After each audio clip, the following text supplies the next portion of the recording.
With Gustav now gone, and the trials of the previous decades safely behind him, Linus William Robert Penzel has taken the family craft and transformed it into a growing construction company. He will now face one last test to decide the fate of the company for generations to come.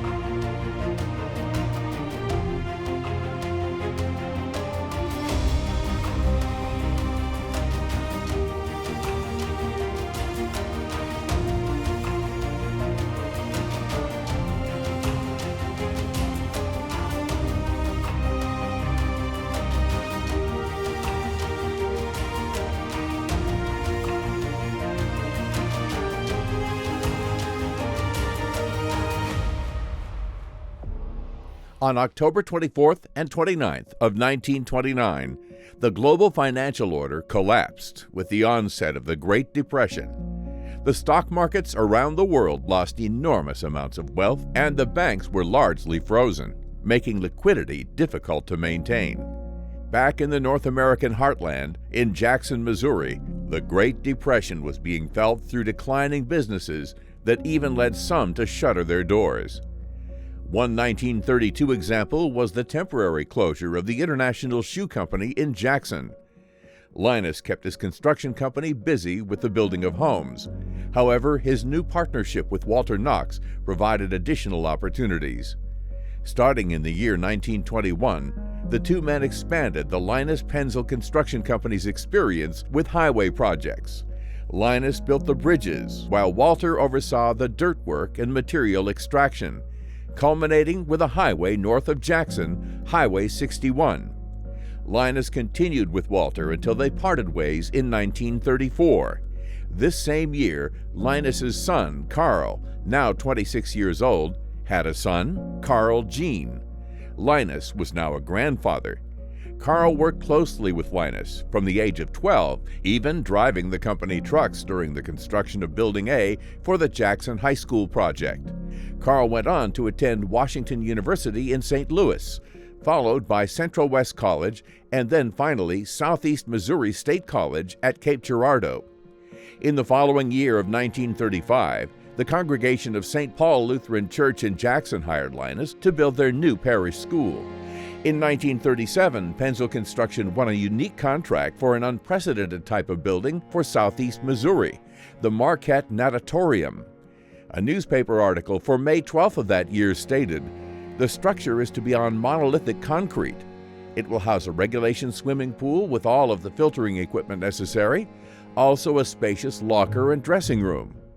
It is being given free for the use of the Cape Girardeau plant's employees by the company's vice president." The natatorium went on to open on November 29, 1937, hailed in the press as one of the most modern and finest finished swimming pools in the country. Once finished, the Marquette Natatorium stood 74 feet wide and 92.5 feet deep, built entirely from concrete, with an interior pool 20 feet wide, 60 feet long, and up to 9 feet on the deep end. It was all constructed from Marquette Cement Manufacturing Company's own cement. Marquette Projects went on to further secure Linus's construction company as a preeminent contractor in southeast Missouri at the time. As these projects were underway, Linus decided to hand over control of the day-to-day operations to his son, Carl. Linus had managed his construction company for 27 years. Linus had built not only a successful business, navigating major world events along the way, but he had also taken all of the knowledge and experience of his father and grandfather to build the company.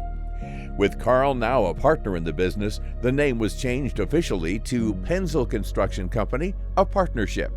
During this time, with Carl in place to manage the business, Linus and his wife decided to move to Arizona, and so they moved to Phoenix, taking their daughters Margaret and Elizabeth with them. In 1938, while Linus was still in Phoenix, Carl won the bid for the elementary school project from the Jackson R2 School District. Carl was a 12-year-old boy when the first high school was built by his father, and Carl drove the company trucks. Now he was tasked with the construction of what would be called Building C. It was finished in 1939, and the start of a new Great War had taken everyone's attention. Around a year after the move to Phoenix, Linus returned with his wife and Margaret back to Jackson. But as war dragged on and the United States entered into it, construction projects were drastically cut. This was a result of government restrictions imposed on construction and materials due to the war effort. On December 7, 1941, America's separation from the raging World War was shattered with Japan's strategic attack on American military installations in the Pacific. The most infamous being Pearl Harbor, the Hawaiian naval base where much of the U.S. Pacific Fleet was moored. In a 2-hour attack, Japan brought the United States into the conflict at a cost of over 2,400 service and civilian lives. The resulting war effort put a heavy strain on U.S. supplies, as basic materials such as food, fuel, shoes, metal, paper, and rubber underwent strict rationing. However, even with these difficulties, Penzel Construction Company pressed on, finding numerous projects to complete. One of the first was an addition to the International Shoe Company in Jackson.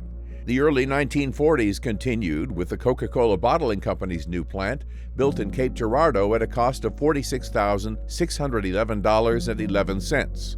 Penzel Construction had already built the plant in Jackson, and the Coca-Cola Bottling Company was now expanding its footprint to Cape Girardeau. The new plant started construction on September 25, and it was completed on May 22nd. Cape Girardeau had seen 116 buildings constructed in 1941, but this number fell to only 19 by the following year. Of those 19, only 2 were commercial, and one of those, a plant for Central Packaging Company, was a Penzel project completed at a cost of $18,580.50. The build was started on February 2nd with completion on June 30th. In 1945, as World War II came to a close, the government's rationing restrictions were lifted, and the influx of materials led to a slow increase in new construction. Sugar was the final rationed commodity, bringing an end to the program in 1947. It wouldn't be until 1949 that Penzel Construction won the bid for the boiler room at Southeast Missouri Hospital, a project that helped take the company out of the economic controls of these war years. During the greater span of the 1940s, large construction projects became dangerously scarce. Penzel Construction Company continued construction of many homes in the area while turning an eye towards innovation. On December 17, 1947, Penzel Construction Company used the first Model No. 70 Caterpillar earth-moving scraper in southeast Missouri. And on May 17, 1950, Penzel Construction Company used the first gasoline-powered concrete buggy in southeast Missouri. On January 1, 1953, Linus transferred all of his equity over to his son, leaving Carl in complete control of Penzel Construction Company.